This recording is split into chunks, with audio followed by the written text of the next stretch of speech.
Chandragiri ICIC bank कर्मचारी निज बासभवन में संदेहजनक मृत्यु। आईसीआईसीआई बैंक कर्मचारी संदेहजनक मृत्यु आज देखा मिलता। भड़ा घर मृत व्यक्ति को उद्धार कला चंद्रगिरी पुलिस।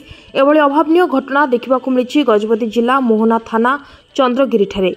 मृतक जनक हेले भुवनेश्वर प्रकाश कुमार महाराणा।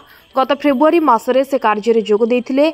आज सकाळे मृतक प्रकाश कुमार महाराणा ऑफिस आसी नथिबा नै सहकर्मी माने तांको फोन करथिले। परे से फोन न उठाइबारु तांको भड़ा घर को जाई कबाट मारिथिले, किंतु घर मध्यरे फोन बाजुथिला से उठाउ नथिले।